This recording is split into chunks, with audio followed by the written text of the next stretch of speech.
नमस्ते everyone, Monika astrology में आपका बहुत बहुत स्वागत है। आज हम बात करने जा रहे हैं कर्क लग्न की। देखिए, कर्क लग्न के लिए जुलाई का महीना किस तरह की परिस्थितियां लेकर आ रहा है, ये मैं आज आपको पूर्ण रूप से बताऊंगी।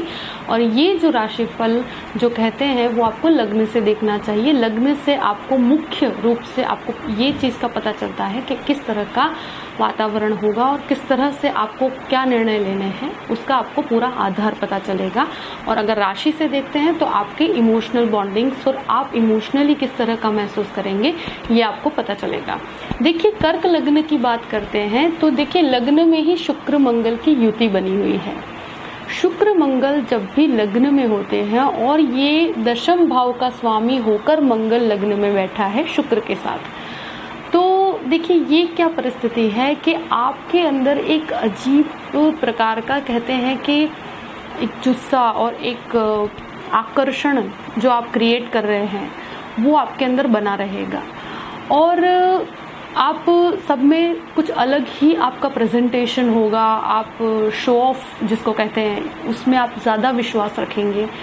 और कार्य क्षेत्र में आपका प्रेजेंटेशन तो बहुत अच्छा होगा, मगर कोई भी प्रकार का बड़ा डिसीजन आप न ले तो अच्छा है। क्यों?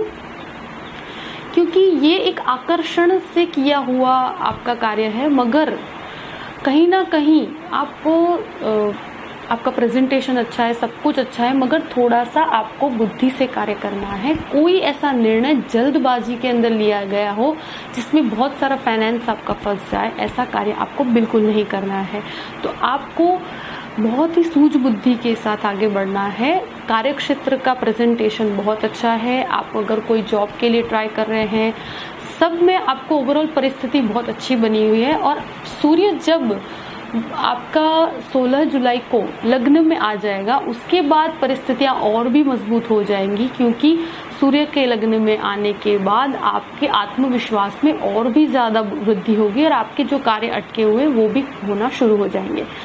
मगर अभी भी शुक्र मंगल की युति आपको कहीं ना कहीं एक आकर्षण का केंद्र बना देती है। आपकी जो कहते हैं ना कि क्योंकि अब ये शुक्र मंगल की युति के कारण मंगल नीच का है, तो इस चीज का आपको ये जरूर ध्यान रखना है कि निर्णय में बहुत ही धैर्य के साथ निर्णय लेना है।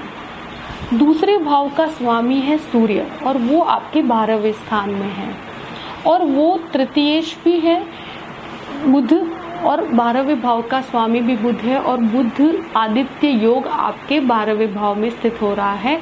तो आप फॉरेन से रिलेटेड अगर कोई कार्य करते हैं या फॉरेन जाने की कोशिश कर रहे हैं, तो शुरुआत के 15 दिनों में आपको ये चीज़ का बहुत खर्च उठाना पड़ सकता है। जैसे आपकी फाइल्स वगैरह आपको अगर तैयार करनी है या उसमें बहुत खर्च हो सकता है। इवन आपके कुछ घर की जिम्मेदारियां आपके ऊपर है, किसी के स्वास्थ्य से रिलेटेड, या आपको घर में आप बड़े हैं और आपके ऊपर बहुत सी जिम्मेदारियां होंगी, उसके कारण भी आपको कुछ खर्च निभाने पड़ेंगे। और वो आपको ऐसा है कि एज ए रिस्पॉन्सिबिलिटी आपको करना ही पड़ेगा, क्योंकि सूर्य आपके दूसरे भाव का स्वामी होकर, यानी कि कहीं ना कहीं कोई पारिवारिक जिम्मेदारियों में भी खर्च होने की पूरी संभावना है। फॉरेन ट्रैवल का भी बहुत अच्छा योग बना हुआ है और specially business related foreign travel की शक्यता सबसे ज्यादा है, क्योंकि तृतीयेश, और ये जर्नी लंबी नहीं होगी, शॉर्ट जर्नीज के अंदर आपको कहीं बाहर जाने के पीछे भी खर्च होने की पूर्ण संभावना बनी हुई है। चतुर्थ भाव का स्वामी लग्न में है, तो आप अगर कोई प्रॉपर्टी लेना चाहते हैं तो उसके अंदर आपको सर्च, आपका कार्य आपको चालू रखना है, आपको बंद नहीं करना है, ढूंढते रहिए, मगर आपकी सूझ बुद्धि से आपको निर्णय लेना है। क्योंकि एकदम कोई जल्दबाजी में कोई प्रॉपर्टी मत ले लीजिएगा, बहुत ही सोच समझ के निर्णय लीजिएगा। मंगल जो है वो नीचस्थ अवस्था में है, इसलिए मैं कह रही हूँ जब मंगल की स्थितियां बदल जाएगी, यानी कि जब 20 तारीख को मंगल चेंज हो जाएगा, तो उसके बाद ये निर्णय लिया जाए तो और भी अच्छा है। और वैसे तो गुरु की पूर्ण दृष्टि चतुर्थ भाव पर है, तो प्रॉपर्टी से रिलेटेड कोई कार्य अगर आपका अटका हुआ है तो वो भी आपका 20 तारीख के बाद बन जाएगा। और एक जो पंचम भाव में आपके केतु बना हुआ है, तो देखिए अगर आप कोई चाइल्ड एक्सपेक्ट कर रहे हैं, आपको कोई संतान सुख की इच्छा है, तो अभी के समय में मैं आपको यही कहूंगी कि बहुत ध्यान रखिए। अगर गर्भवती महिलाएं हैं तो उनको भी अपने स्वास्थ्य का ध्यान रखना है। कोई भी प्रकार का उतावलापन मत कीजिए, क्योंकि केतु पंचम में अच्छी पोजीशन नहीं मानी जाती है, तो इस चीज़ का ध्यान रखिए। अगर आप एक्सपेक्ट कर रहे हैं तो अभी कोई संतान सुख की प्राप्ति के कोई प्रकार के योग नहीं है। अगर कोई एक्सपेक्ट कर रहा है तो उसे भी अपने स्वास्थ्य का बहुत ध्यान रखना है। और स्टूडेंट्स के लिए भी मैं कहूँगी कि स्टूडेंट्स को भी पढ़ने में बहुत डिफ़िकल्टीज आएंगी, तो उस चीज़ को भी आप नकार नहीं सकते। सप्तम भाव में जब शनि है और वक्र अवस्था में है, तो बिजनेस के कोई नए प्रपोजल्स की तरफ अभी अब आगे मत बढ़िएगा। जहाँ है वहीं रुके रहिए और वही चीज़ को पकड़ के रखिए, कोई बदलाव न करें तो बेहतर रहेगा।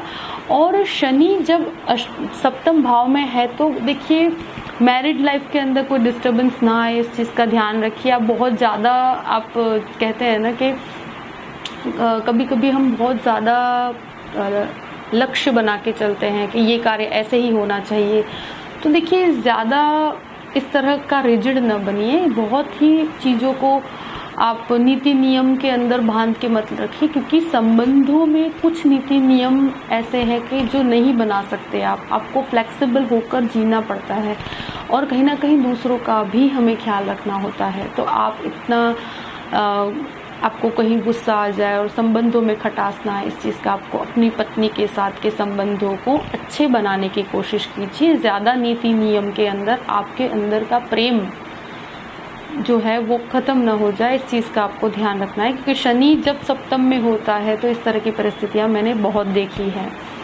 तो अष्टम का गुरु आपके 12वें स्थान को देख रहा है, तो कहीं ना कहीं विदेश संबंधी आपको लाभ बना हुआ है। आपके बहुत जो कुछ ऐसे खर्चे भी होंगे, मगर आपका कार्य आगे बढ़ेगा। आपको प्रॉपर्टी का सुख मिलने की पूर्ण संभावना है। 12वें भाव में अब शुरुआत के 15 दिनों में अगर आप कोई फॉरेन संबंधी कार्य करते हैं, उसमें आपको बहुत बड़ी सफलता मिल सकती है। राहु 11वें भाव में बहुत ही अच्छा माना गया है, तो अनएक्सपेक्टेड गेन्स दे सकता है आपको। आपके अंदर जो प्राप्ति की जो इच्छा है, उस इच्छा को एक उच्च स्तर तक रखेगा। और राहु 11वें भाव में बहुत ही अच्छा माना गया है, तो अनएक्सपेक्टेड गेन्स आपको प्राप्त हो सकते हैं। आपके जो कहते हैं ना पर्सनैलिटी के अंदर एक अजीब सा चार्म बना रहेगा, तो ये भी 100% आपको फ़ायदे की परिस्थिति है। ओवरऑल आपके बहुत ही अच्छा है। मगर हाँ, और जब मंगल आपका सेकंड हाउस में 20 तारीख के बाद चेंज होगा, तो उसमें वाणी का बहुत ध्यान रखना है 20 तारीख के बाद, क्योंकि वाणी के अंदर कोई कैसी कटुता ना आ जाए, इसका आपको बहुत ही ख्याल रखना है। ओवरऑल परिस्थिति बहुत अच्छी है, बस जो जो पॉइंट्स मैंने बताए हैं उसका आप ध्यान रखिएगा।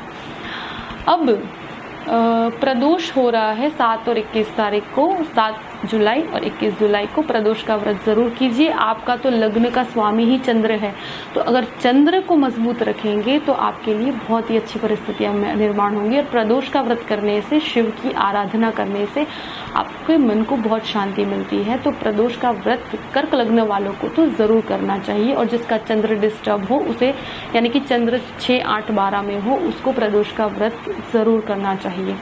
तो आप शिव जी के मंदिर में दर्शन करने भी जा सकते हैं और ओम नमः शिवाय का जप भी कर सकते हैं।